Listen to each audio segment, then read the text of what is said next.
Pode começar, José. Ok. Então vamos lá. Essa mensagem, né, refere-se ao versículo de João, do Evangelho de João, capítulo 5, versículo 8. Está presente no livro Ideal Espírita, capítulo 42, editora Comunhão Espírita Cristã. A gente abreviou aqui como SEC. O título que Emmanuel deu para dilatar esse pensamento ligado a esse versículo, algo que a gente não percebe. Parece que é simplesmente uma casualidade o que Jesus falou, mas ele estava falando para toda a humanidade, né? O sublime convite. A palavra do Senhor é sempre luz direta. A partir do momento em que fala incisivo, o doente inicia uma nova jornada. Os músculos paralíticos vibram, fortes de novo. O tônus orgânico circula mais ativo. O equilíbrio ressurge no cosmos celular. A prisão em forma de leito liberta o prisioneiro. E múltiplas consequências são criadas no processo sublime, quais sejam a responsabilidade maior para o irmão socorrido, estudo e meditação nos circunstantes admirados, reafirmação categórica das potencialidades sublimes do amor do nosso Divino Mestre, através do trabalho messiânico de libertação das consciências humanas, que impôs generosamente a si mesmo. Em seguida, mais uma crônica ajustar-se-á aos ensinamentos narrados pelos evangelistas, expressando até hoje lição palpitante na escola da humanidade. Em soerguendo o enfermo desditoso do leito de provação, convoca-nos Jesus a levantar-nos todos do ninho de imperfeições em que nos comprazemos, de coração cansado e mente corrompida. Se egoísmo, orgulho, inveja e ciúme, cobiça e vaidades ainda nos prendem o coração ao catre, ao leito do infortúnio, ouçamos o convite do Senhor amorável. Levanta-te, toma o teu leito e anda. E erguendo-nos pela fé, saberemos sofrer a consequência ainda amarga de nossa própria sombra, caminhando, por fim, ao encontro da luz. Então, uma página muito bela. Aparentemente, todos acreditavam. Quando a gente para ler secamente, né, passa a ler o Evangelho, passa a ler a Bíblia, né, de uma maneira muito materialista, de uma maneira muito localizada mesmo, fisicamente e temporalmente.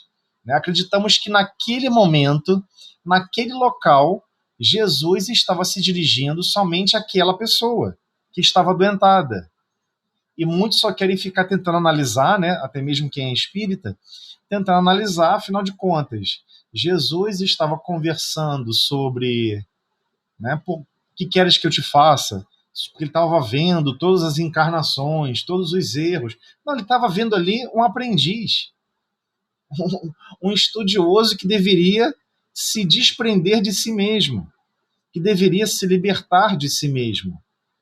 Então, Jesus não estava falando para aquela pessoa, para aquele tempo somente. Ele estava falando para todos, sem exceção, todos nós.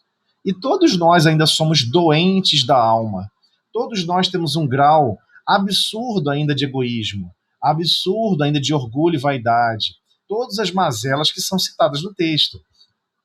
Mas essa luz que ele traz com relação a essas palavras tão diretas, não é simplesmente um princípio de poderes que o Cristo tem. Muitos acreditam que tem a ver só com o poder do Cristo. Né? Não tem a ver só com o poder do Cristo, e sim com o poder do Pai, que já instituiu todas as suas leis dentro de cada uma das almas que ele criou. Isso que fica difícil para a gente entender. Então, quando Jesus, de forma incisiva, busca administrar as suas potencialidades libertadoras para o corpo físico daquele irmão, o qual é inevitável analisar dessa maneira, né? Ele estava lá prostrado, ele fala, levanta-te, toma o teu leito e anda. Ele não falou, levanta-te, toma o teu leito e vai festejar. Levanta-te, isso aí, parabéns. Ele não falou nada disso, ele falou, toma teu leito e anda. Anda para onde? Anda fazendo o quê? Então a gente tem que compreender que é um convite, na verdade. Olha, tudo isso que está te afetando, tudo isso que você mesmo está escrevendo, que a sua alma está escrevendo no seu corpo físico, é criação sua, é imperfeição sua. E Deus está te convidando, venha para a luz. Deixa os aspectos das imperfeições para trás, os enganos, e vamos caminhar para frente. Vamos caminhar para o progresso. Então é esse o grande convite. E como é que ele trata esse assunto do ponto de vista... Porque muitos comentam, né? Algumas pessoas, já ouvi até comentários, até mesmo de mocidade. O jovem, ele fala de uma... O jovem ele é mais liberto para fazer perguntas, colocações. Então, uma vez um jovem me falou o seguinte, né, numa mocidade. Olha, estranho, porque ele curou, né, essa pessoa. Você imagina o impacto que teve nesse espírito pelos próximos 10 mil anos. Deve ter sido uma coisa incrível. Né? Isso não demonstra um certo grau, né, porque geralmente o jovem está sempre preocupado com igualdade. Né? Isso não demonstra uma desigualdade, já que ele teve todo esse carinho, todo esse amparo diretamente do Cristo, em pessoa, e eu não tive. É interessante o pensamento do jovem. O jovem ele pensa de uma maneira muito de tentar buscar o equilíbrio, né? E é interessante essa forma que ele pensou, e Emmanuel responde aqui ó, nesse parágrafo, né? Interessante que Emmanuel estava preocupado também com isso. Então ele comenta, Emmanuel, a prisão em forma de leito liberta o prisioneiro. Mas quem prendeu ele lá? Quem encarcerou? Quem criou aquele presídio? Quem criou aquelas barras nefastas que inabilita aquela alma de se manifestar como deveria? E foi ele mesmo. Foi aquela própria alma que criou esse processo. Mas mesmo assim, aqui agora Emmanuel dilata as consequências da ação do Cristo para com aquela alma. E gerando múltiplas consequências são criadas no processo sublime, naquele processo sublime, daquela fala do Cristo diretamente para aquela alma. É como se fosse um grande eco que vai ecoar no fundo daquela alma para sempre. E é óbvio que ele não falou, que ele não potencializou aquele benefício exclusivamente para aquele irmão, exclusivamente para aquele ser que estava ali adoentado. Foi para todos e para toda a humanidade. E é isso que Emmanuel está preocupado em responder. Múltiplas consequências são criadas no processo sublime, quais sejam, aí ele vai detalhar, a responsabilidade maior para o irmão socorrido. Olha que responsabilidade maior, porque todo mundo gosta de pensar em desequilíbrio do ponto de vista de benefício, mas ninguém se coloca na posição daquele que foi amparado pelo Cristo, a ponto de se colocar como devedor de toda a humanidade. Eu recebi esse amparo, é uma responsabilidade maior. Eu tenho que amparar todos da mesma maneira que o Cristo está amparando. É o mínimo que eu posso fazer para tentar me reequilibrar com quem me socorreu. Não é assim que todo mundo pensa? Né? Ou deveria estar pensando, né? Então Emmanuel dilata dessa seguinte maneira: a responsabilidade maior para o irmão socorrido. É óbvio que dilatou essas potencialidades. Estudo e meditação nos circundantes admirados. Então, todos que estavam ali em volta ficaram admirados. E tem que estudar e meditar profundamente sobre esses feitos. Afinal de contas, o que é isso?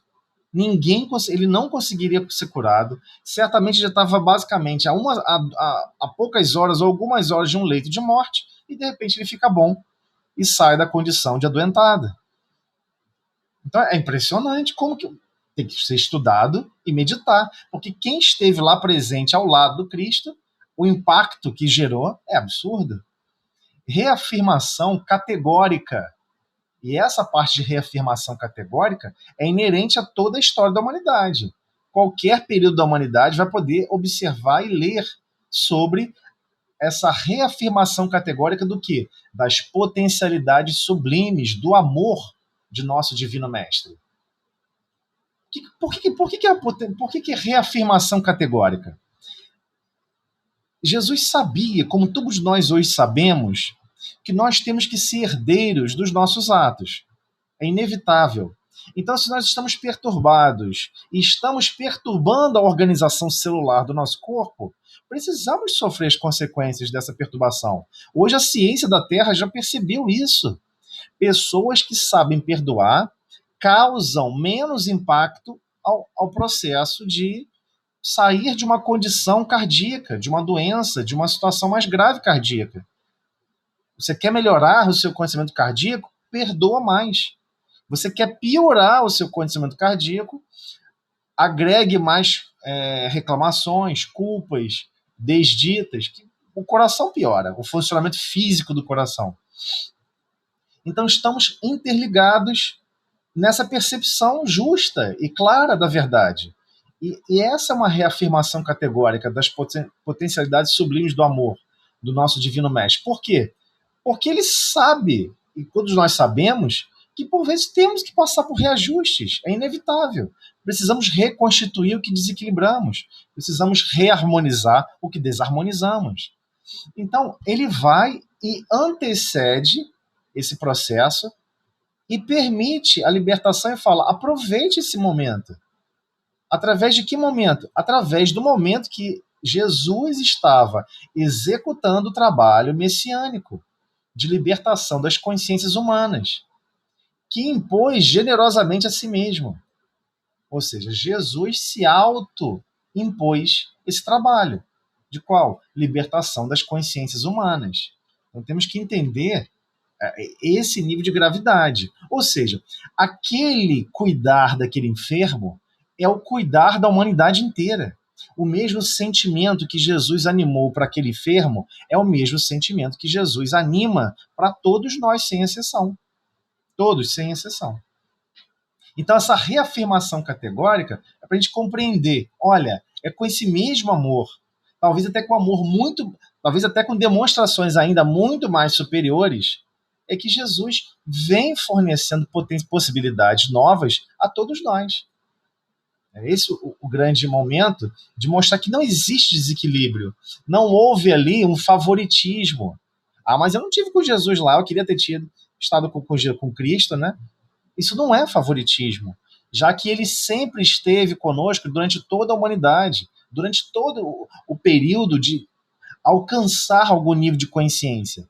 O Cristo esteve conosco continuamente e continua nesse processo, como quem cuida de uma pequena muda, de uma pequena semente, de uma pequena muda, até um dia, quem sabe, produzir flores e frutos.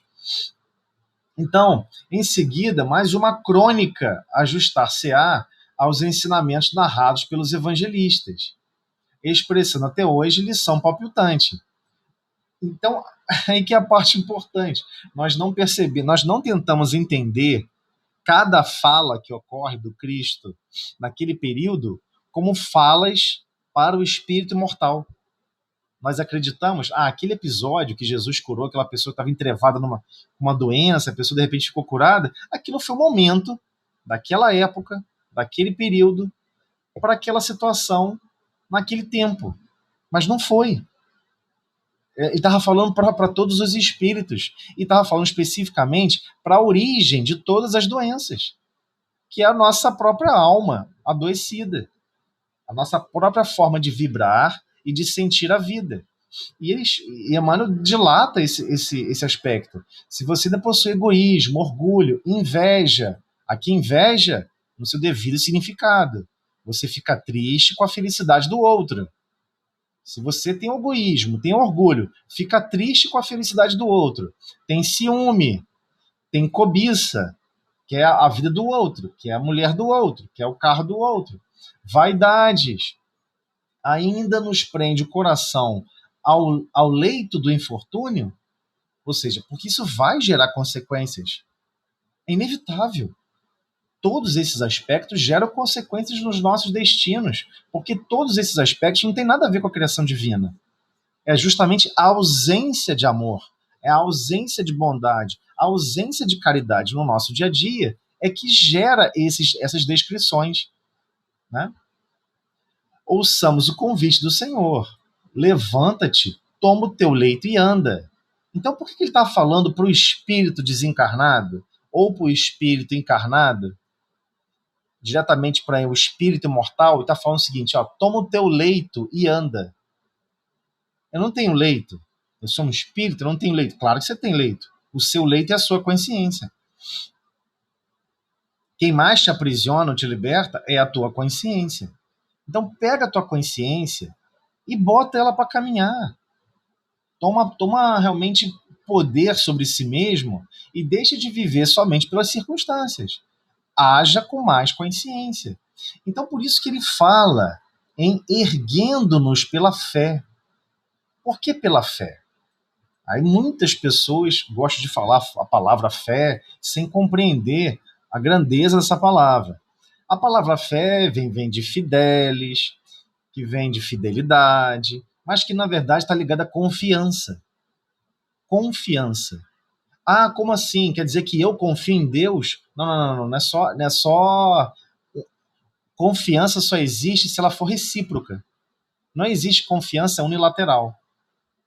Então, Deus confia que você quer progredir, ele te dá uma nova encarnação. Deus confia que você quer amar, ele te dá mais pessoas para estar em contato contigo. Ele confia que você quer trabalhar profundamente as relações de paciência, de amor, de afabilidade, doçura, todos os aspectos da benevolência. Ele vai criar circunstâncias onde somente a ação do bem irá apagar as consequências do mal.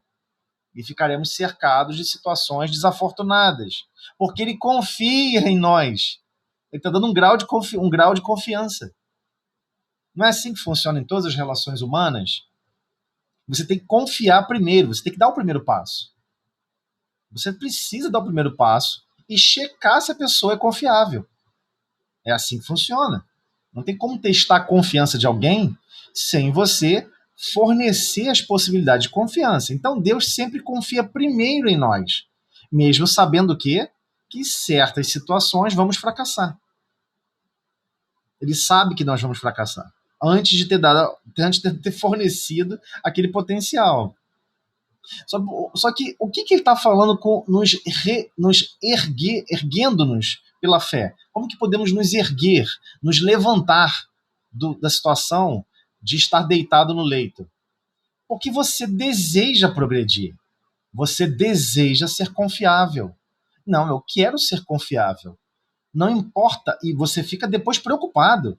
Qualquer situação do dia a dia da vida, você fica preocupado. Peraí, eu acho que essa situação está acontecendo assim comigo, porque Deus confia que eu vou me preocupar com fulano, que eu vou me preocupar com Beltrano, que eu vou tentar fazer o melhor, que eu vou dissolver aqueles efeitos do mal gerado por terceiros, e eu não preciso ficar combatendo aquela pessoa que promoveu o mal, eu preciso combater as consequências que aquele mal foi gerado. Então, é um outro estado de espírito de vida. Por isso que a pessoa levanta e deixa de ficar deitada. Já que para o espírito não tem em pé nem deitada.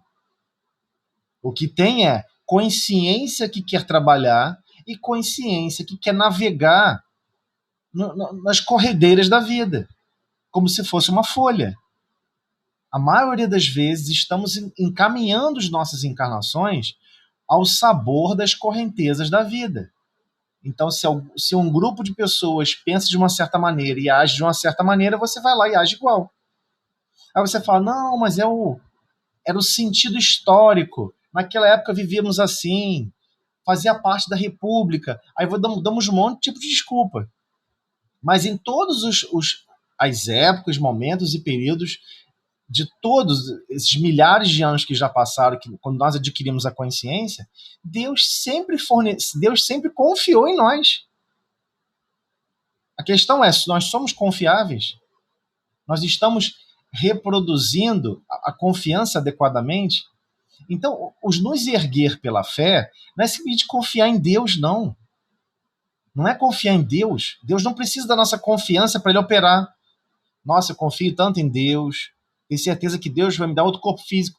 Independente de você confiar ou não, ele vai te fornecer outro corpo físico. Ele vai te fornecer novas condições de você se reajustar, de você reparar. Mas enquanto isso, faz parte o quê? De você se reerguer em consciência e falar: eu quero ser confiável. Eu quero, quando alguém me apresenta uma responsabilidade, olha, você vai cuidar de fulano, você vai ser mãe ou pai de Beltrano, você vai ser tio ou tia de Beltrana, ela vai ficar doente, vai ficar adoecida, vai precisar de você, e você se preocupa com isso, no seguinte quesito: o que Deus espera de mim nessa situação, nesse cenário. Aí você às vezes está chefiando uma equipe, 30 funcionários sob a sua tutela. O que Deus espera de você? Que você estimule cada um deles em ser feliz, em ser colaboradores ativos de toda e qualquer atividade que surgir. E se alguém achar que está praticando uma atividade que ela acha inferior, que ela acha humilhante, você vai lá e faz junto com ela. Ainda fala: graças a Deus que eu tenho os braços e as pernas para ajudar a limpar aqui o chão. Vou te auxiliar, já que você está tão cansada. Eu vou ajudar você a perceber o quanto que Deus aguarda que estejamos animados, felizes, em querer ser corpartícipe da criação, em querer ser grandes contribuidores. Aí é aquele momento que você levanta, você para de querer ficar sendo arrastado por aí. Você levanta sua consciência e fala: eu quero ser confiável. A maioria das vezes que as pessoas falam da fé ou de fidelidade, somente para na frase Deus é fiel. É lógico que Deus é fiel. Essa é a diferença entre criatura e criador, e essa é a diferença principal entre quem é o amo e quem é o servo. Nós não entendemos tudo da criação, somos servos. Mas na condição de servo, você tem certeza que todo dia você levanta realmente querendo estar de pé? Realmente querendo fazer as coisas? Ou você faz simplesmente por uma questão de obrigação? Então, esse é o problema sinistro. O erguendo-nos pela fé, erguendo-nos pela vontade de amar e servir, de querer sermos contribuidores realmente. E é claro que saberemos sofrer. Vamos saber sofrer. Não importa se surgir qualquer situação de sofrimento. Não, a pessoa está lá, ela ajuda a limpar não sei o quê, limpar o chão daquela empresa, aí perdeu o braço. Ela vai continuar limpando com um braço só. E ela não vai se revoltar, porque ela vai saber sofrer as consequências ainda amargas na nossa própria sombra. Então, da nossa própria sombra é como? Que consequência amarga é essa da nossa própria sombra? Predisposições ideais para a gente poder agir no bem. Criamos esse envoltório fictício, alucinado, de que temos que estar em condições perfeitas de temperatura, pressão, vento, umidade, tudo perfeito para podermos agir no bem, para podermos desempenharmos o bem. A árvore dá fruto sem poder se mexer. Nunca vi uma árvore levantar: cansei desse terreno. Levanta, arranca as raízes, eu não fico mais aqui. Vai para outro lugar, cava um buraco. Agora sim, estou com uma nova vista, um novo horizonte. Não, ela continua produzindo frutos aonde ela foi plantada. E a gente tem dificuldade de entender isso. Aonde Deus nos planta, independente das situações, temos que aprender a gerar, produzir o bem, a tolerância, o amor, todos os aspectos necessários que já estão claros com o exemplo do Cristo. O que Deus aguarda de cada um de nós. Então, erguer pela fé não é ficar falando Deus, Deus, Jesus, Jesus. Amém, amém, amém, amém. Que significa assim seja em latim. Amém é só assim seja. Ou seja, que seja feito segundo a vontade dele. Com certeza vai ser sempre realizado segundo a vontade dele. Porque ele é Deus. Ele é criador. Nós é que somos a criatura. Nós é que temos que interpretar o que ele aguarda de cada um de nós. De consciências. Ele não criou uma pedra que fica inerte. Uma pedra que bateu uma ventania, a pedra rola. Ou seja, a pedra só se mexe, só se modifica de lugar por intempéries e ações externas. Ele quer que a gente se erga a nossa consciência e passamos a agir com total ligação com os objetivos do progresso de todos. Objetivos de progresso de todos. É aí que estaremos caminhando, por fim, ao encontro da luz. Não existe desenvolver o bem e as potencialidades somente no nosso mundo íntimo. Ela deve se estender a todos. Porque é esse o objetivo do Pai. Ah, mas não sei como fazer isso. Pede inspiração, pede prece, observe e analise o histórico do Cristo. Quando esteve aqui administrando a Boa Nova com o nome de Jesus de Nazaré. Então precisamos nos reerguer com essa confiança. Eu posso. Eu consigo perdoar. Eu consigo tolerar. Eu consigo produzir algum tipo de bem. E dentro da minha capacidade de produzir algum tipo de bem, o que eu estou produzindo? Será que eu estou consciente desse esforço que eu devo desempenhar? Então, se erguer é uma situação difícil.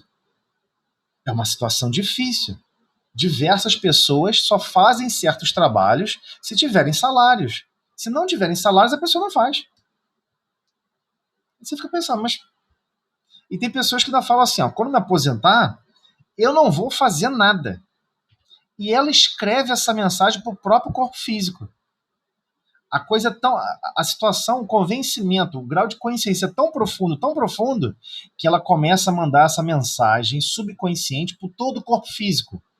E quando você vê, já não consegue funcionar direito o pâncreas, o fígado começa a falhar, mas é ela que quer abdicar da vida. É ela que quer abdicar de se erguer e ser produtivo para Deus. Porque inventar essa coisa alucinada de quando você trabalha numa empresa, nossa, você está trabalhando e enriquecendo o dono da empresa. Essa é a visão dos corações adoecidos e a visão materialista do mundo.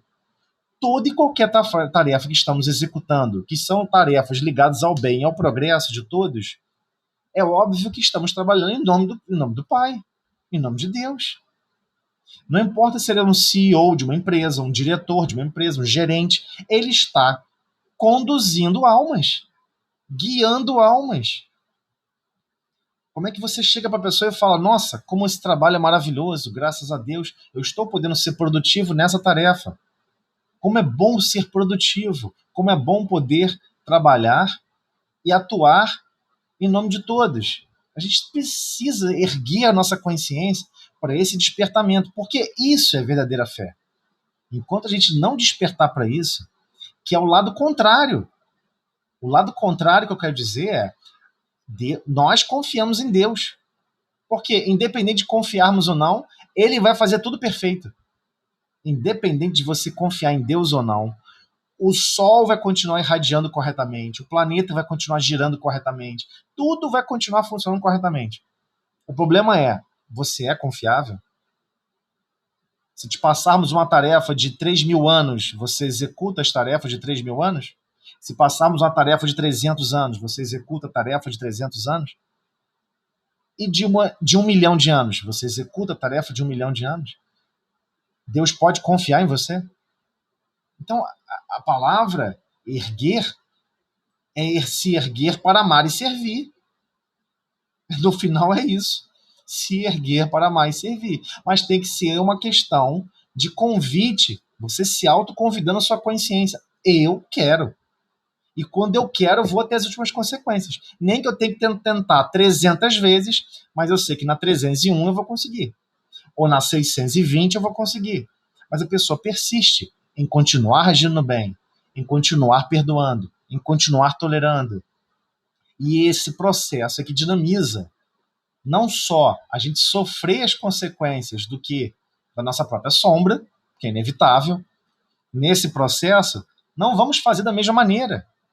É igual quem já se meteu em artes. Você vai fazer desenho? O primeiro desenho vai ser estranho. O segundo vai ser estranho. Mas lá pelo 1000º desenho, nossa, seu 1000º desenho é maravilhoso. Você começa a tocar piano, ou costurar, não importa qual é a função, até mesmo cozinhar um alimento. à medida que você vai. Quanto mais você vai fazendo e você bota na sua mente que você quer evoluir esse processo, você quer desempenhar melhor cada dia que passa, para você nunca é suficiente como você está desempenhando, você nunca acha que está bom, você sempre acha que pode melhorar ainda mais, você está erguida realmente para caminhar. Você se reergueu, né? Ergueu-se novamente em termos de consciência. Eu só penso em progresso. Como assim? Amanhã eu quero ser melhor do que hoje. Depois de amanhã eu quero ser melhor ainda. Ano que vem, puxa vida, ano que vem vou ter que ser muito melhor em relação à contagem cíclica da rotação do planeta. Então, 365,25, né? Ô, Totélio, Sim. com licença. Totélio, como você acabou de falar, aí a gente tem que tomar muito cuidado para não entrar a vaidade, né? Em que sentido? Como você falou assim, que acabou de falar que fazia para a gente pensar sempre fazer melhor. A gente vai pensando, mas com cuidado para a gente não querer esse vai descer, entendeu? Para depois se tornar um egoísmo, um orgulho, né?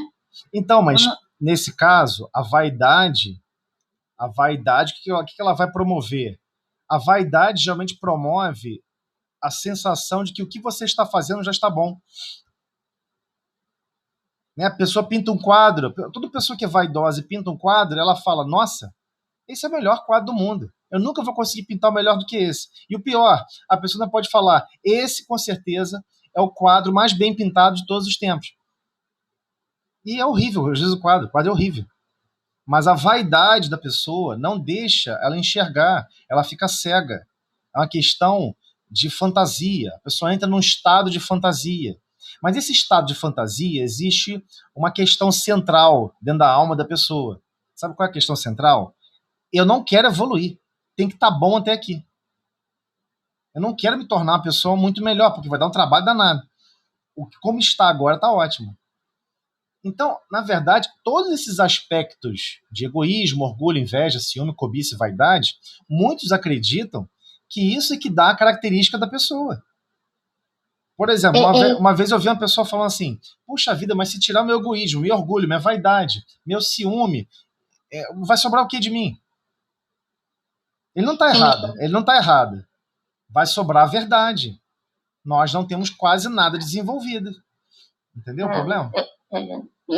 Então, Zé, que isso que dá licença, né? A Eliane está fazendo comentário. Aí eu penso, né, que eu estou analisando aqui na questão, quando você diz, bem, hoje eu fiz e amanhã eu preciso fazer melhor. Então, é na questão íntima, né, de cada um refletir e analisar, né, as suas questões íntimas e aquilo que, bem, hoje eu fiz assim.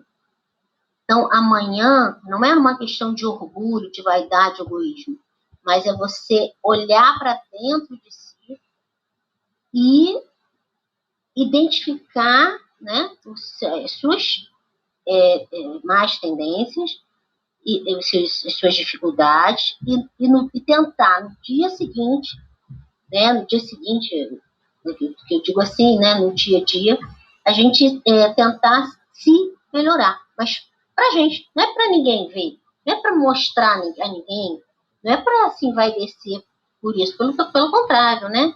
É na questão de íntima. Peraí, realmente eu sou, vamos dizer, muito orgulhosa, né? Muito orgulhosa, tive uma atitude orgulhosa, mas amanhã eu vou me esforçar para controlar esse egoísmo, eu controlar a minha vaidade, eu controlar a minha ambição, né? Mas olhando, cada um olhando para si, não para si vai descer, que aí não faz sentido. Não, né? com certeza, mas eu estava comentando num aspecto um pouco mais profundo, já de subconsciente, já de consciência mais profunda. Porque, por exemplo, como é que você chega para uma pessoa que é daltônica, aquele daltônico crônico, que não enxerga cores, ele só vê preto e Sim. branco? Ué, desde bebê ele só vê preto e branco. Uhum, Não tem como você explicar as cores para ele. uhum, Você chega para ele e assim, mostra um buquê de flores. Olha que buquê maravilhoso. Ele olha e fala: é, legal. Ele só vê escala de cinza. Ele não vê colorido. Nós ainda não conseguimos enxergar o colorido da vida. É isso que eu estou tentando explicar. A gente não tá. consegue enxergar o colorido da vida. Tudo que a gente vê é azedume, é tristeza. Nossa, parece que tudo é sofrimento. Nossa, não, não é. Não é. Nós que estamos meio que sem desenvolver os sentimentos a ponto de enxergar como ele realmente é. Então, por exemplo, o se envaidecer pela prática da caridade, se for esse o aspecto que a Eliane comentou, não sei se foi nesse sentido, pensei que tivesse com relação à palavra fé. Né? Se foi nesse sentido, a pessoa está praticando o bem e se envaidecer porque conseguiu praticar o bem, é porque ela não entendeu ainda a prática do bem. Uhum. Porque às vezes ela conseguiu praticar o bem, e se ela for fazer a estatística do bem, ela conseguiu durante 1 minuto em relação a 30 dias. Ela só conseguiu perdoar aquela situação, mas ela não perdoa totalmente. No fundo, ela se imagina: poxa, vai que fulano me convida para ir na casa dela. Eu vou dizer que não. A pessoa fica criando situações adversas na mente, que ela diz que perdoa a pessoa. Aí a pessoa cria situações mentais para você saber o que responder. Nós gostamos de antecipar o problema para não transparecer que não perdoamos. Mas isso é um jogo que funciona entre pessoas que estão encarnadas, entre espíritos do nosso grau de evolução, ou seja, nenhum. Para quem já é Uhum. evoluído, ele sabe que a gente não perdoa. Ele sabe que ficou uma mágoa. Se ficou mágoa, não perdoou. Se você produziu bem, mas fez de má vontade, sabe? Olha, Uhum. eu fiz um grande bem ali para fulano, mas pô, fiz meio contrariado. No fundo, seu coração não participou. Você não fez por amor realmente. Não foi uma coisa profunda. Você, para com você mesmo, você sabe que você não deu o seu melhor. Você sabe que você não deu o seu melhor. É igual, por exemplo, É alguém porque te. a consciência grita, né? Exato. É igual, por exemplo, você pratica um esporte. Vamos supor, você nada, você pratica, por exemplo, natação há 20 anos. Você nada todo dia. Aí alguém te chama pra, pô, vamos ali fazer uma travessia a nado. Aí você fala, vamos. Mas naquele dia você não tá muito afim de nadar. Você tá meio cansado, você não tá afim de nadar. Mas você não quer dizer não pra pessoa. Aí você vai. Aí o que você faz lá? Você vai nadar no seu máximo? Você vai dar o seu máximo desempenho de natação? Não, você vai fazer o Não. mínimo. Você vai fazer o mínimo. Você ainda vai olhar assim em volta e vai ver. E a maioria aqui não nada na frequência que eu nado. Eu sei que eu posso nadar na minha frequência mínima que ninguém me passa. É isso que a gente tem feito cada encarnação. A gente vem e faz o nosso esforço mínimo, o nosso potencial mínimo de agir. Por isso que ele pede para você se levantar. Dá para você caminhar se arrastando pelo chão? Dá. Você se deita no chão e você sai se arrastando e você consegue caminhar. Não é impossível caminhar deitado no chão. Agora, quando você está de pé, você vê melhor, você compreende melhor, você avança mais rápido e avança dando passos conscientes. Quando você está arrastado muito próximo do chão, às vezes você não consegue ver o que está além de uma pequena pedra, um pequeno problema na encarnação. Você não consegue ver, porque está próximo do chão. Mas se você está de pé, você vê aquela pedra, vê a outra pedra, vê a outro risco, vê buraco, vê espinho, vê até onde não deve pisar. Não é assim que funciona? Quando a gente está de pé, quem já se arrastou em algum lugar no chão sabe disso. As pedras ficam enormes.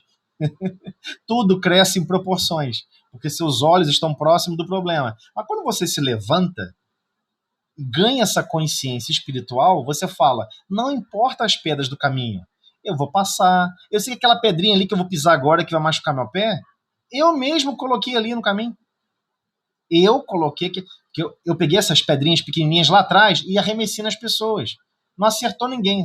Caiu lá no meio do meu caminho no futuro e eu vou ter que pisar em cima. Porque você está descalço. Vai ter que pisar. Então, é um exemplo material para tentar explicar essa parte mais filosófica profunda que Emmanuel vem trazendo. Porque senão a frase fica sem sentido. Porque a maioria pode ler assim: e erguendo-nos pela fé, aqui você pode tentar traduzir, como a maioria dos teólogos terráqueos traduziram. Quem está com o coração ressequido não consegue pegar essa frase aqui e dilatar. O que ele vai achar? Olha, é só você seguir uma religião.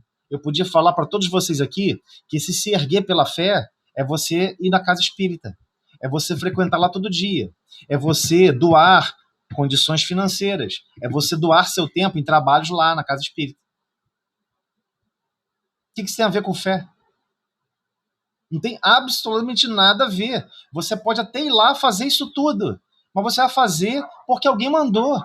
Você não vai fazer porque você então quer, também entendeu? Você pode ter uma tradução de erguendo-se pela fé, erguendo-se pela fé em Deus, em Jesus, né?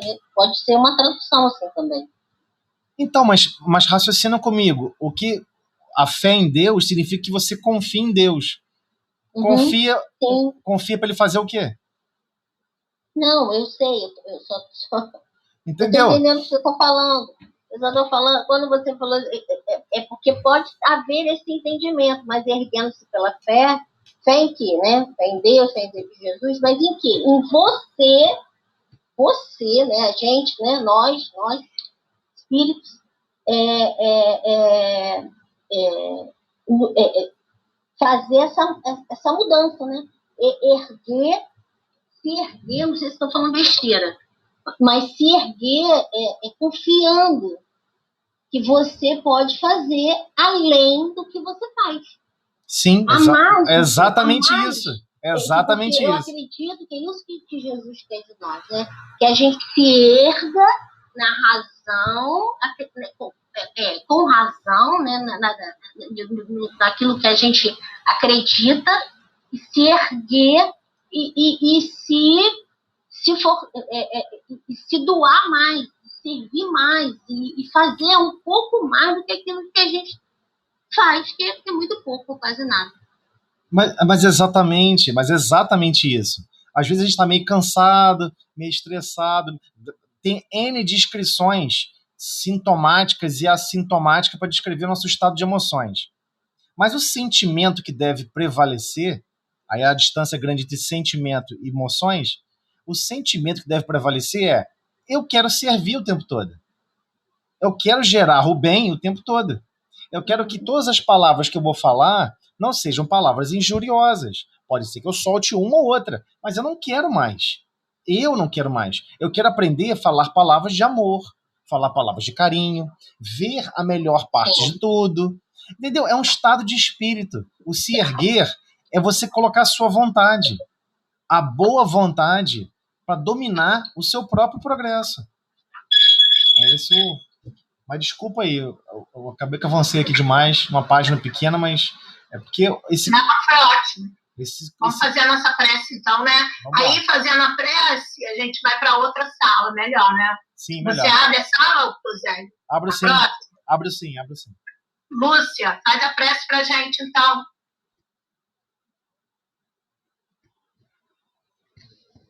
Jesus, nosso mestre, agradecemos, Senhor, a oportunidade desse estudo que tanto nos esclarece, Senhor. Que possamos meditar sobre tudo isso que foi dito, Senhor, e que o nosso estudo possa transcorrer na tua santa paz. Obrigada, Jesus, graças a Deus.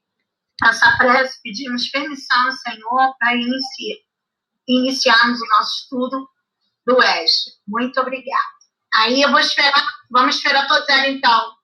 Tá ok, tô mandando agora. Vamos continuar então, né? Nós estamos, só para ficar registrado, né? Nós estamos no estudo do EJA, tomo único, módulo 5, roteiro 4. E estamos justamente no conceito de animismo. Né? Ainda no conceito de animismo, estamos caminhando bem lentamente. E aí vamos agora, deixa eu aumentar aqui o tamanho da letra. para a gente continuar aqui a leitura e entender um pouquinho das observações que foram faladas. Então, já compreendemos que essa questão de afinidade do médium com quem vai se comunicar, né? Ou seja, o espírito comunicante para com o médium requer o quê? Guardar uma afinidade fluídica, moral e intelectual. Se faz necessário. Surge essa necessidade dessa relação de afinidade, né? Para poder a comunicação ser proferida com mais exatidão possível dos pensamentos. Ah, mas o espírito quer falar isso. Ah, mas o espírito está com raiva de fulano, que eu gosto muito de fulano ou de Beltrana. Não importa. O objetivo ali é que seja a maior possível a exatidão dos pensamentos. E às vezes é normal, às vezes até automático, o médium não tem consciência disso, ele acaba sendo o intérprete, promovendo uma série de filtragens. Inclusive, como ele colocou aqui no final, né, o espírito do médium é um antagonista, né, que oferece certa resistência. Então, tem pessoas que só conseguem ficar pensando em coisas maravilhosas, em pensamentos maravilhosos. De repente surge um pensamento contrário, ela luta contra aquele pensamento. E ela tenta utilizar a mesma força moral que ela tenta empenhar para o seu próprio mundo íntimo e lutar contra os aspectos negativos, de conduções negativas na vida, e por vezes acaba sem querer, aplicando esse mesmo princípio para quem está se comunicando. Então, é algo complexo, que só vai se desenvolver com o tempo, né? Então, isso foi só para a gente retomar. Gisele, sim. Me desculpa, mas será que você poderia me dizer a página? Aonde está mesmo? Porque nós estamos porque eu precisei sair para atender tá, okay. a farmácia. Esse meu livro aqui não é muito fiel. Página 289. Mas estamos no conceito. No antigo qual é? 277. Então, no antigo, 277. E nesse aqui novo, 289. Mas, enfim, tomo único, módulo 5, roteiro 4. Não sei se aí deu para te facilitar e para achar. Podemos continuar? É 285, né, gente? Desculpa. Não, tranquilo. No meu tá 289, mas varia um pouco a edição. É animismo. Parte segunda, capítulo 19? É o módulo 5, roteiro 4. Módulo 5, roteiro 4. Conceito de animismo. Primeiro item. Deixa, eu acompanho pelo coisa mesmo, deixa. Não, mas pode procurar, a gente espera. Deve estar perto já. Não. Então tá. Vamos lá, vamos seguir. Então tá bom. Então, como ele falou, não havendo entre eles simpatia, e aí ele esclarece um pouco mais assim o que significa simpatia, o espírito do médium é um antagonista, né? Então, por exemplo, a pessoa vem trazer conceitos, às vezes quem está se comunicando é um político, e você tem uma visão política muito focada no que concerne ao que você acha certo e errado. O espírito comunicante vem com ideais políticos diferentes, você acaba sendo um antagonista natural daqueles conceitos, daquela forma de pensar, né? E a gente tem que deixar o máximo possível a pessoa se expressar, que oferece certa resistência e se torna um intérprete de má qualidade e muitas vezes infiel. Às vezes o espírito pensa uma coisa e o médium fala outra. É que se dá entre vós quando a opinião de um sábio é transmitida por intermédio de um estonteado ou de uma pessoa de má fé. Então, o estonteado aqui é no sentido de que a pessoa está distraída, a pessoa não está querendo compreender o fenômeno como um todo, né? Nessa parte aqui, é interessante, as poucas vezes que a gente já se envolveu nesse tipo de estudo, era comum contar aquela piada, né? Não é muito bem a piada, né? É um fato que ocorreu, onde existia um sábio, né? Um mosteiro muito belo, no lugar da Índia, e ele sempre ficava lá concentrado, pensando, mas existia um gatinho que vivia para um lado e para o outro, pulando em cima dele, atrapalhando ele na concentração.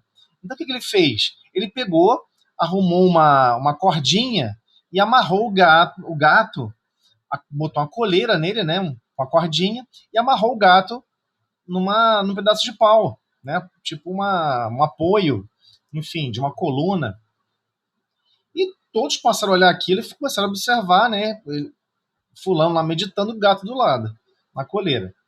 E a pessoa que ajudava a limpar, fazer a faxina lá do convento, daquele mosteiro, queria muito se tornar um sábio também. Mas ele, percebendo que ninguém ia no mosteiro, ninguém buscava, ele resolveu fazer uma viagem. E ele faz essa viagem. Faz essa viagem a lugar distante. Quando ele volta, ele vê o mosteiro lotado, gato para tudo quanto é lado. Compre o gato sábio, R$ 5. O que ele passou a falar? Que para você se concentrar para fazer prece, ou se concentrar para meditar, você precisa ter um gato amarrado do teu lado. É esse o estonteado, né? É a postura de quem está estonteado. Ele não está sendo mau intérprete de maldade. Ele interpretou realmente equivocadamente a informação. Então pode existir também essa situação do espírito comunicante emitir um pensamento, nós captarmos o pensamento e respondermos outra coisa por má interpretação do médium. O médium mal interpretar aquele pensamento, né? Trocando, às vezes, até as palavras de quem está se comunicando. Diferentemente, né, de uma condição de uma pessoa que está de má fé. A de má fé é diferente. A pessoa entendeu e resolveu trocar conscientemente o que a outra pessoa está falando. Então, reconhece-se, então, que o animismo é algo perfeitamente normal. Se você é um intérprete, é óbvio que sempre haverá animismo. Por isso que até mesmo a doutrina espírita mudou o nome. Não se fala mais em conceitos mediúnicos. Não existe mediunidade isolada. É um conceito mediuanímico. Médium anímico. Né? Mediuanímico. Acho que alguém até foi lendo aqui, ó, comentou até aqui, ó, página 277, Luciane, na edição antiga. Então, reconhece-se, então, que o animismo é algo perfeitamente normal, pois o médium, ao interpretar as ideias de um espírito comunicante, imprime características próprias, mesmo em se tratando dos chamados médios mecânicos. Mesmo em se tratando dos chamados médios mecânicos, hein? Aqui, médio mecânico está se referindo a médios que têm uma desenvoltura, né, de tal porte que ele consegue psicografar um livro numa mão, uma carta para alguém da plateia ou para alguém, enfim, distante, em outra mão, e está falando com a terceira pessoa. Ou seja, ele não está mentalmente participando totalmente daquela comunicação, mas só por ser um instrumento, é como se fosse passar por uma caixa d'água psíquica, a água se transforma, a água se altera. Né? Dessa forma, é passivo, ou seja, o processo é passivo, não é consciente, quando não mistura suas próprias ideias com a dos espíritos que se comunica, mas nunca é inteiramente nulo, nunca será inteiramente nulo. Seu concurso é sempre indispensável, como o de um intermediário. Então, é indispensável que consciências comunicantes imprimam as suas mensagens em outras consciências. E aquela outra consciência irá interpretar e propagar a mensagem. Aí agora, especificamente, vamos tratar do item 2, mecanismos básicos. Mecanismo básico do animismo, ok? Até aqui tudo bem, né? Em termos de conceito, tudo bem. Tranquilo, é. Então vamos lá. O animismo produz muitas ocorrências que podem repontar nos fenômenos mediúnicos, de efeitos físicos ou de efeitos intelectuais. Com efeitos físicos, que está falando, por exemplo, materialização, diversos chamados efeitos físicos, ou seja, que atua fisicamente na matéria, ou de efeitos intelectuais, uma psicografia, uma psicofonia, né? Psicofonia, você está propagando o psiquismo daquela alma vocalmente. pelas cordas vocais. Os efeitos intelectuais, com a própria inteligência encarnada, comandando manifestações ou delas participando com diligência, numa demonstração que o corpo espiritual pode efetivamente desdobrar-se e efetuar com os seus recursos e implementos característicos como consciência pensante e organizadora, fora do carro físico. Então, mesmo aqueles que estão fora do carro físico, pode sim participar com aquela consciência pensante e organizadora, ok? Avançando.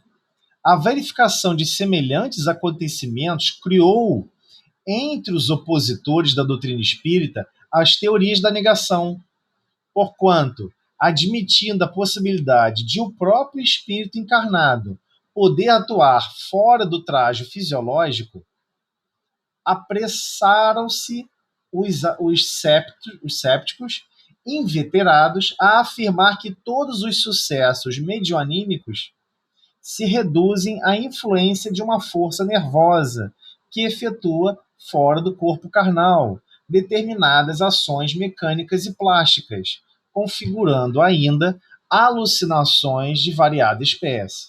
Então, comentário simples. O que foi deixado claro? Mesmo o médium, ele pode sim se afastar do corpo físico, né? Os casos mais extremos da mediunidade sonambúlica. Ele pode se afastar do corpo físico e ele mesmo até dar comunicação, só que num estado mais liberto da alma, onde ele vai com a consciência mais expandida absorver outras informações e repassar, ok?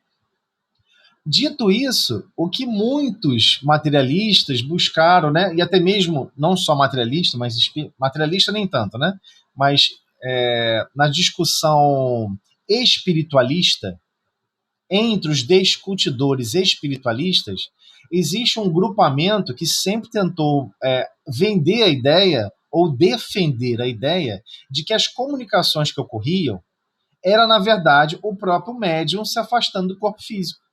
E ele é que está falando. E sim, o pensamento é dele. Todos, sem exceção. E Kardec deixou claro que isso não é verdade. Né? Só para a gente entender por que surgiu esse comentário. Por isso, das teorias de negação a respeito dessas possibilidades. Mas sim, elas existem. O médium pode sim, num estado mais emancipado, com uma consciência mais expandida, fora do corpo físico, consciente ou não, ele pode trazer informações e mensagens sobre situações adversas. Né? É como se ele tivesse um olhar ampliado, né, José? Sim, um olhar ampliado, uma consciência ampliada, uma visão até mesmo. Às vezes a pessoa é agressiva e ela é sempre agressiva e ela vai ter todo um comentário amoroso. Né? Você vê que ela está imantada de outras consciências, não é só ela sozinha, por mais que fosse somente ela a comunicação. Mas não é isso, mas assim, as pessoas ficam muito preocupadas na mediunidade com esses detalhes, não estão preocupadas em alavancar as almas que estão em sofrimento, que estão em dores. Quando você passa para observar o aspecto de sofrimento e dor, pouco importa se o sofrimento é do médium encarnado ou de algum desencarnado, não importa. Sofrimento é sofrimento. Igualmente, ambos devem ser remediados, né? Serem transformados. Então ele continua. Todavia, os estardalhaços e pavores levantados por esses argumentos indébitos, arredando para longe o otimismo e a esperança de tantas criaturas que começam confiantemente a iniciação no serviço da mediunidade, não apresentam qualquer significado substancial, porque é forçoso ponderar que os espíritos desencarnados e encarnados não se filiam a raças antagônicas, que se devam reencontrar em condições miraculosas. Ou seja, não se trata de uma condição de estar ocorrendo comunicações antagônicas. Não é o caso. Ambos estão em mesmas condições. O desencarnado precisa de ânimo, de bom ânimo, de coragem para se desafiar, para se transformar, para mudar os seus abismos morais. Igualmente nós encarnados precisamos disso também. Aquela experiência, às vezes narrada, porque às vezes alguns médios ficam se questionando. Poxa, por que eu pude ver o passado daquele espírito? As cenas que estavam acontecendo, que ele lembrava. Às vezes o médio psicofônico acontece muito isso. Vai ocorrer a psicofonia de alguém. O cara está todo zangado, revoltado, cheio de ódio no coração, porque aconteceu isso com ele, aconteceu aquilo outro. Mas para o médio é tão profundo aquela situação, né, da comunicação mediúnica, estou falando especificamente da psicofonia. Quem diz que aquele irmão desencarnado que pôde vir se comunicar, ele é diferente de nós? Ele se encontra no mesmo grupo. É, na verdade, o mesmo grupo de necessitados que aí você está falando. Porque é forçoso ponderar que os espíritos desencarnados e encarnados não se filiam a raças antagônicas, que se devam reencontrar em condições miraculosas. Não é isso. Né? Muitos ficam assim, poxa, queria tanto uma comunicação linda de um espírito de altíssima envergadura moral. Você iria se identificar com o que ele fosse falar? Você está no estágio de grandes refinamentos da sua moral? Ou você ainda está na grosseria de ainda arrastar escombros, retirar tijolos? Então, por que está preocupado com o acabamento da sala? Né? Puxa, estou tão preocupado qual cor que eu vou usar na parede. Mas fulano, você nem sentou massa na parede ainda. Está até faltando tijolo. Tem até tijolo faltando, você está preocupado com a cor da parede? Me ajuda a sentar tijolo. É disso que está falando. Por que você está preocupado em ter um reencontro, né? Um reencontro de consciências completamente diferentes? Porque não é o nosso caso. Não pode ser uma questão de raças antagônicas. Não é antagonismo. Mas fulano está todo revoltado. Mas já estivemos revoltados também. Só não lembramos. Já estivemos zangados também quando deixamos o corpo físico. Porque a gente gosta de ficar prisioneiro. Tem gente que fala assim, puxa vida, eu vou ficar tão triste quando desencarnar. Essa encarnação tá tão boa, tão maravilhosa, não sei o quê. Mas olha só, é dádiva divina. A gente tem que devolver. Vai acabar um dia. A experiência é só durante um tempo. Depois vão surgir outras experiências. Você devia estar entendendo que talvez essa encarnação suja seja de recarregar a bateria para outras situações mais difíceis, mais adversas. Para outras encarnações mais duras, mais complexas. Então, a gente fica muito preso que a comunicação que vai ocorrer, né, e ele deixa isso bem claro, é forçoso ponderar. Deixa eu sublinhar aqui. Não precisa sublinhar, não. É forçoso ponderar que os espíritos desencarnados e encarnados não se filiam a raças antagônicas. Então, não vai haver comunicações de altíssima envergadura onde o principal foco é nos ajudarmos no nível onde estamos. O que você prefere? Buscar ajuda de alguém muito distante ou de alguém mais próximo de cada um de nós? O que nós aprendemos em todos os livros da série de André Luiz? Mas tem um Anacleto que não sei o quê. Tudo bem, mas você já viu o histórico deles?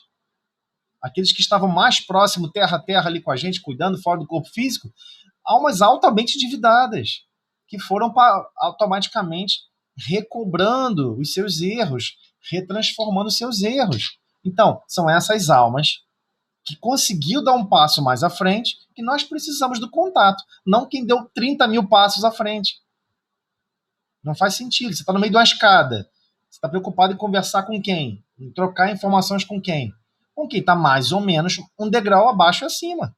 Não quem está 30 mil degraus acima, você não vai escutar a pessoa, nem vai compreender o que ela está falando.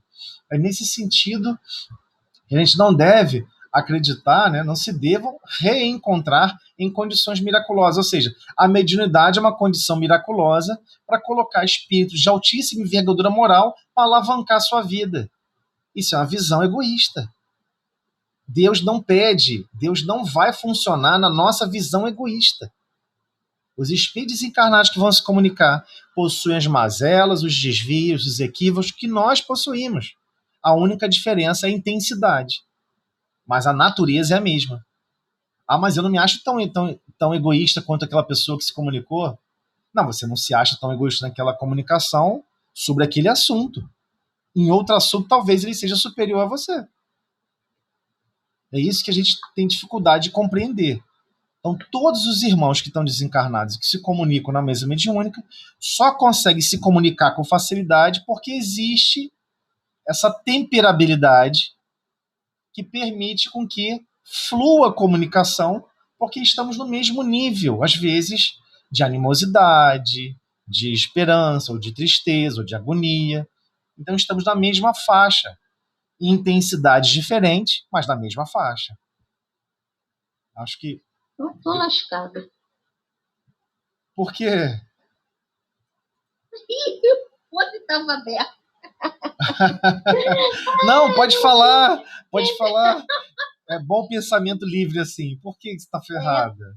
Porque, assim, porque eu não sei se eu entendi, posso até ter não entendido corretamente. Eu estava aqui procurando no livro, que eu gosto de ficar com o livro, porque com o livro eu entendo melhor. Sim. Mas enfim, eu entendi e falei, caramba, se for isso, eu só dou passividade para irmãos extremamente enfermos e perturbados.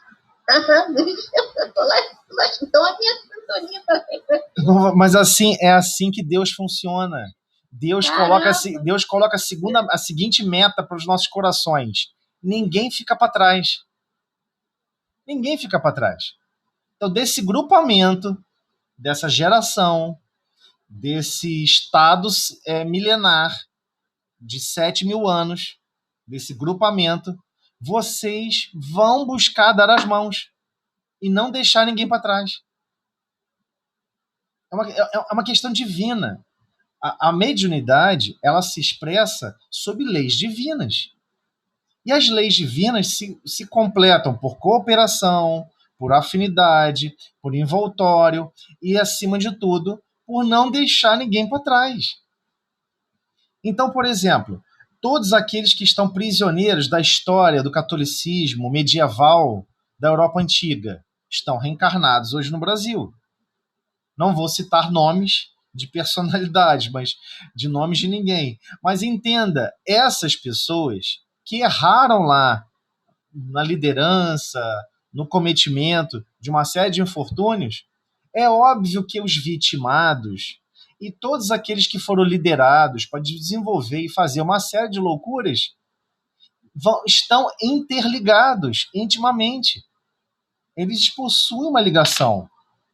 Então, por exemplo, é óbvio que espíritos que são antagônicos não vão conseguir se comunicar. É isso que ele está falando. Não tem como um desencarnado que é antagônico a você. Por exemplo, você não causa nenhum antagonismo a ninguém que é doente, que é suicida. Você não tem preconceito com suicida. Você vai conseguir fornecer a chance de um suicida se comunicar. É o contrário. Você está entendendo errado. Então eu entendi errado. Você entendeu errado. Você não vai dar chance, você não vai bloquear a comunicação. E é um suicida? Nossa, odeio quem não valoriza a vida, porque isso é contra Deus. Nossa, que raça de pessoas que não valorizam a vida.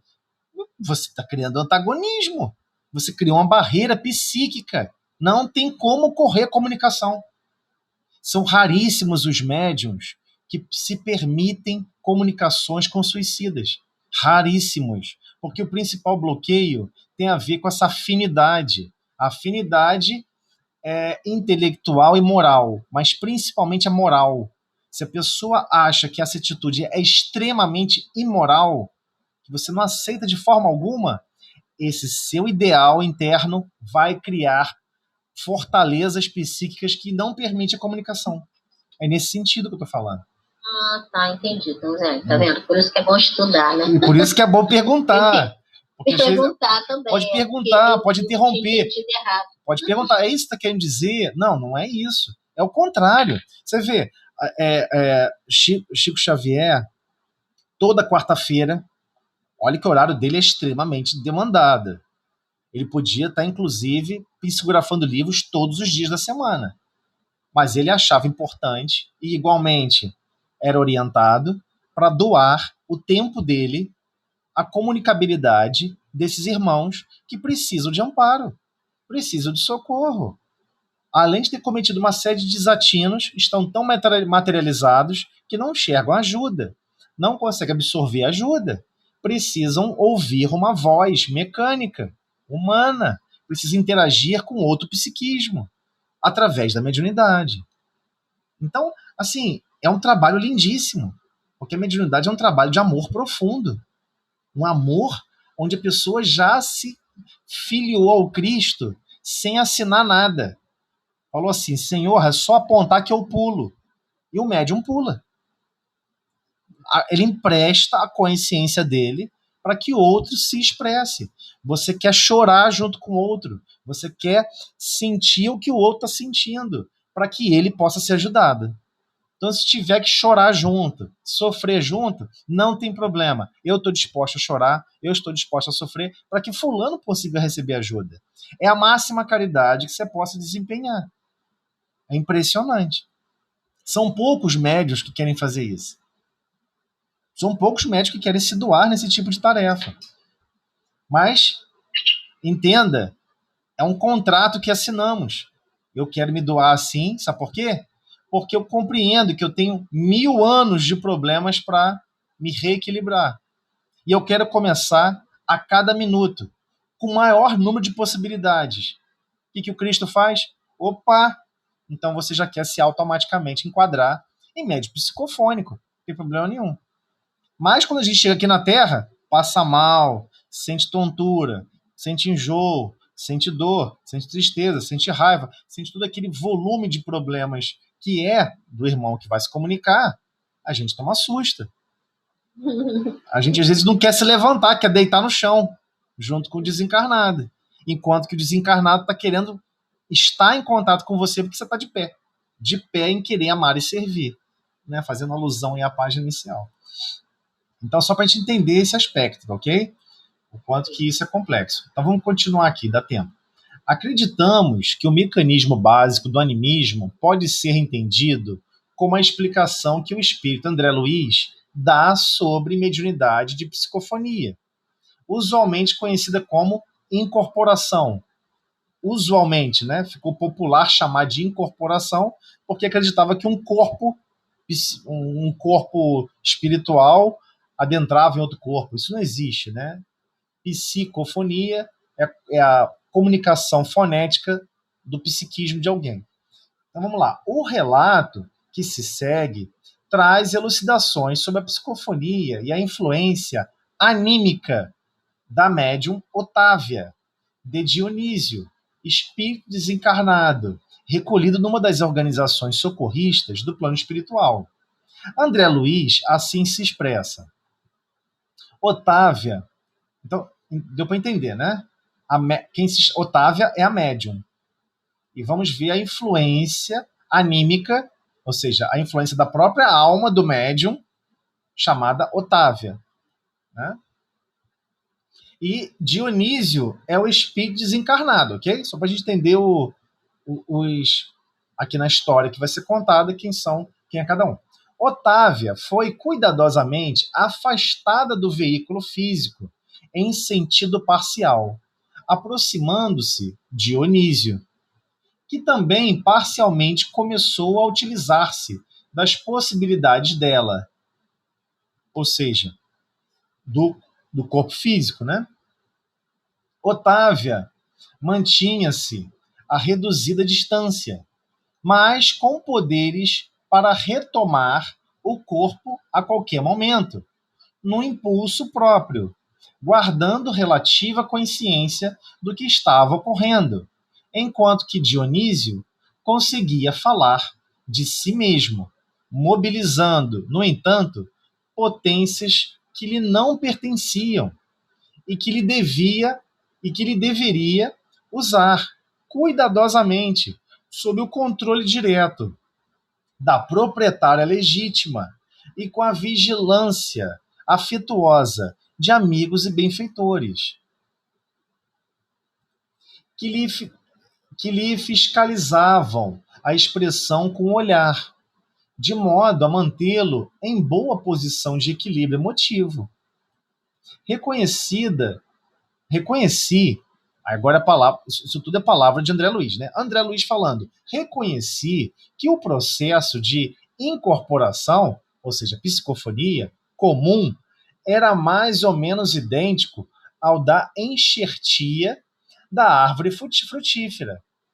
A planta estranha revela as suas características e oferece seus frutos particulares, mas a árvore enxertada não perde sua personalidade e prossegue operando em sua vitalidade própria. Ou seja, André Luiz narrando que estava percebendo como algo natural, inclusive citando essa observância aí com relação à enxertia vegetal, né? Ali também, Dionísio era um elemento que aderia às faculdades de Otávia, utilizando-as na produção de valores espirituais que lhe eram característicos, mas naturalmente subordinado a médium, sem cujo crescimento mental, fortaleza e receptividade não poderia comunicante revelar os caracteres de si mesmo perante os assistentes. Então, o que ele está falando? Vou dar uma pausa aqui rapidinho para a gente entender. Ele está dizendo o seguinte: fora do corpo físico, que ele pôde observar que o médium, o médium é uma consciência, é um espírito que possui um perispírito, e esse perispírito é ligado ao corpo físico. E que o médium conseguiu se afastar um pouco do corpo físico, digo o perispírito, né? Médium, espírito, perispírito, se afastar um pouco para emprestar o veículo carnal e todos os pontos de comunicabilidade nervosa do corpo físico serem interligados com o mundo perispiritual e mental do comunicante. Claro, o médium controla esse processo, porque o verdadeiro detentor e o verdadeiro gerador orgânico é o molde perispírito médium. Não é o espírito desencarnado com seu perispírito. Mas energeticamente, ele está ali interligado ao sistema nervoso central do médium comunicante, através das glândulas e dos pontos chaves de intercomunicação. Mas é tudo isso por controle do médium. Então ele continua. Por isso mesmo, logicamente, não era possível isolar por completo a influência de Otávia, vigilante. Não tem como você desligar isso. Aquela matriz, aquele uniforme de trabalho chamado corpo físico, ele foi desenhado, estabelecido, constituído e organizado através das potencialidades do seu perispírito, animando aquele corpo físico célula a célula, através de pontos chaves, cada um chama o nome que quiser, mas os pontos de interligação entre o perispírito e o corpo físico. Não tem como você desligar isso. Se você desliga, o corpo físico se desliga igualmente. Quem está animando, dando ânima às células vivas, que a gente chama de vida, é o perispírito do médium. E o processo de comunicação é vigiado e controlado pela médium. Porque a verdadeira detentora da relação primária com o corpo físico é o médium, e não o espírito desencarnado comunicante, né? Então ele continua. A casa física era seu templo, que urgia defender contra qualquer expressão desequilibrante.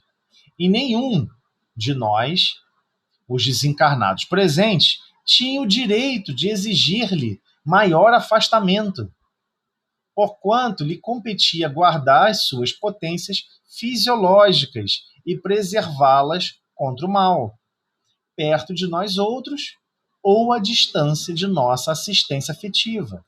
Então, o que acontecia? O médium, não estou falando aqui especificamente do médium psicofônico sonambúlico. O médium psicofônico sonambúlico, o desprendimento é absurdo. É absurdo. Ele consegue se afastar e outro grau de subconsciência controlar o corpo físico. Tem alguma coisa no médium sonambúlico de grau de consciência mais profunda que ele consegue acessar essa consciência mais profunda e falar: toca o barco aí com essa inteligência artificial e controla meu corpo físico. Ele fala, ele responde, mas é o seu subconsciente respondendo, não é a sua consciência absoluta. Não estamos tratando disso aqui. Ele está falando da psicofonia tradicional. Na psicofonia tradicional, não por um médium sonambúlico, o médium, ou seja, o médium que está procedendo o recebimento dessas informações, ele está um pouquinho ali do lado, que é a narrativa de André Luiz, tá? Um pouquinho só afastado. Ele não se afasta muito, porque ele fica em controle contínuo, com relação, como se estivesse controlando um lugar muito sagrado. E aquele corpo físico é muito sagrado. É algo extremamente nobre que lhe foi ofertado. E tudo que é muito nobre, que nos é ofertado, nós queremos defender, nós queremos vigiar, é automático, é intrínseco da sua consciência. Então é óbvio que ela se afastou, mas ainda mantinha ali aquele controle. Para quê? O que competia a ela guardar as suas potências fisiológicas e preservá-las contra o mal. Ela também não vai deixar, né, alguém que está com um sentimento contrário a toda e qualquer expressão de vida destruir o seu baço, a sua estrutura psíquica, a sua estrutura nervosa, porque o desencarnado que gosta de destruir coisas. Não é assim que funciona. O seu acesso é concorrente. Aquele vestuário, chamado corpo físico, aquele uniforme de trabalho, está apenas permitindo uma nova comunicabilidade, uma nova expansão de comunicabilidade. Mas o médium consciente não deixa que o mal prolifere, que vai danificar o corpo físico. Não vai permitir isso, né? Então, é natural. Sim. Então, é assim, um médico que está na mesa de educação e mediunidade, né? Tem ali sempre todo o controle. Sim. Claro. Se o médico se afastar muito, se não tiver controle, se afastar muito, pode ter um descarne? No contexto da comunicação que você está falando? Porque se o médium Eu não entendi a pergunta. É que teve um barulho da moto aqui. Tá, então pode repetir, por favor? Só um minuto, já vou repetir. O médium que se afastar muito do corpo, não tiver vigilância, aí pode ficar? Então, a sua pergunta, para mim, é similar ao seguinte. Um foguete saindo do planeta Terra, ele pode se afastar muito do planeta? Não pode. Não pode. Não pode. Não tem como. Eu não sei se você sabe, mas todo foguete que lança para lançar satélite, para fazer o que for, se ele subisse linha reta, perfeita linha reta, ele cairia de novo. Não tem como você fugir da gravidade do planeta. Hoje não existe sistema de propulsão capaz de tirar você a tal ponto de você forçar conscientemente um desencarne. Entendeu? Se for nesse sentido a pergunta, vê se eu entendi certo. O médium se afasta conscientemente a ponto de se desligar do corpo físico. Eu quero me afastar a ponto de me desligar do corpo físico, conscientemente. É impossível. É impossível. Entendeu? É bom deixar bem esclarecido para a pessoa ter mais, assim, bem explicação, bem para você. Então, mas entendimento, né? Então, conscientemente, você não tem como se autodesligar do seu próprio corpo físico. Não tem como. Essa é uma das... Não só uma, né? Como das inúmeras restrições que nós temos quando estamos no corpo físico. Pode ser até um médium sonambúlico. Não sei se você já leu sobre isso, estudou sobre isso. Quem é sonâmbulo e corre atrás disso aí, quer conhecer um pouco mais, toma uns sustos, né? Você pega outras literaturas sobre sonambulismo, o que o mundo já fez de testes psicológicos. Tem casos narrados em literatura de deixar uma pessoa em estado sonambúlico por 30 dias. 30 dias, cara. E a pessoa não está consciente. A pessoa alcançar níveis de consciências mais profundos. Então, fazer um teste e hipnotizava a pessoa estava no estágio de sonambulismo, hipnotizava de novo, 3 camadas de consciência diferentes. E a terceira camada não lembrar o que falou para a primeira. E a terceira não lembrar do que foi falado para e a primeira não lembrar do que foi falado para a terceira. Então, é algo muito complexo. É algo muito complexo ainda para a gente compreender o psiquismo humano, o chamado estado de consciência da alma. Quem fala muito sobre isso e destrincha um pouco mais é Joana de Ângeles. Só que é algo até complexo de entender sem estar lendo literaturas específicas de psicologia. Fica muito difícil de entender Joana de Ângeles. Mas se faz necessário, por vezes, aprofundar nesse tipo de tema. Mas eu volto a te falar, não existe como médium, numa mesa mediúnica, num trabalho mediúnico, conscientemente querer se desligar de um corpo físico. Porque o processo de se afastar do corpo físico é orquestrado, controlado e desenvolvido pela espiritualidade superior. Ok? Então, por vezes ali, o médium sente anestesia, sente perna dormente, sente isso, sente aquilo. Por quê? Porque existem partes do corpo físico que o desencarnado não pode sentir. Não pode sentir. Então é muito comum, por exemplo, o médium psicofônico não sentir as pernas depois de uma comunicação. Porque talvez ele só possa sentir, reconhecer braços para cima. Ah, mas por quê? Eu quero compreender isso. Então, aí a gente precisa evoluir moralmente para compreender qual o nível de proteção, qual o nível de zelo, né, que esses espíritos mais superiores do que nós estão promovendo de auxílio e socorro, né? Não só para o médium, né? Porque existe todo um cuidado e trato para que o corpo físico do médium não sofra demais, né? Embora tem médios que percebam a sensação de desgaste e só depois da prece final ela se sente reerguida, refortalecida, recondicionada. Mas sim, o processo é desgastante. Consome energia. Tudo consome energia no universo. Não existe esse negócio de não ter energia. Tudo consome energia. Ligar uma lâmpada consome energia. Pensar consome energia. Falar consome energia. Tudo consome energia. O concurso mediúnico consome energias. E hoje em dia, quem patrocina as energias que vão fornecer os mecanismos funcionais da mediunidade com o Cristo é o próprio Cristo. Então, às vezes, estamos lá, assim, na mesa mediúnica, não sei o quê, aquela coisa toda, de repente, vai ocorrer o quê? Todos percebem um auxílio acima do normal. Todos esses recursos vêm do Cristo. Ele não precisa estar num estado de consciência, ouvindo e falando conosco, conversando, para que ele possa vibrar com o amor dele aonde ele deve vibrar. É porque Cristo é um nível muito acima.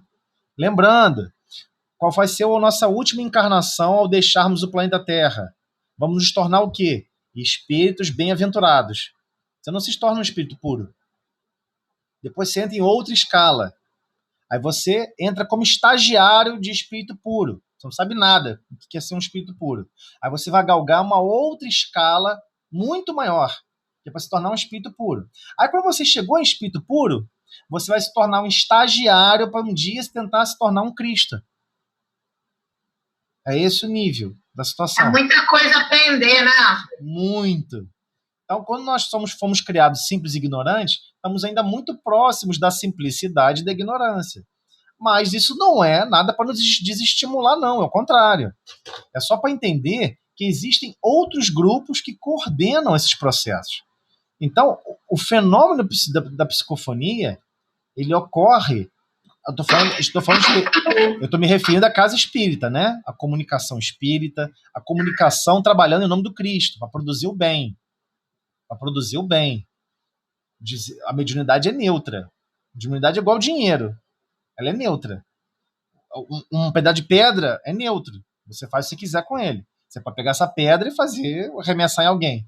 Ou pode pegar essa pedra e fazer uma escultura. Ela é neutra. A mediunidade também é neutra. O que os corações que estão utilizando elas, utilizam para o bem ou para o mal, fica a critério de cada um. Mas eu estou falando aqui especificamente da mediunidade com Cristo, na mesa mediúnica. Um trabalho voltado e focado para os princípios do Cristo, os objetivos do Cristo.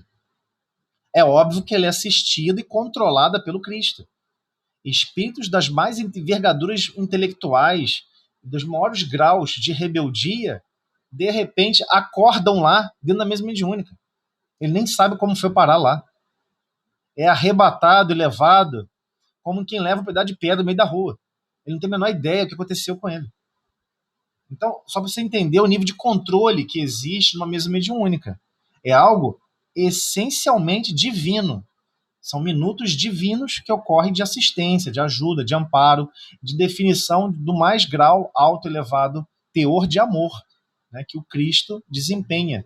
Efetivamente, você pode ver o amor acontecendo. Médios que têm essa vidência, né, essa clarividência, conseguem perceber a ajuda acontecendo. Os espíritos desencarnados em sofrimento recebendo ajudas que nem eles percebiam. E que, por vezes, é permitido impor neles um grau de mediunidade para que eles possam ver a assistência, ver a ajuda.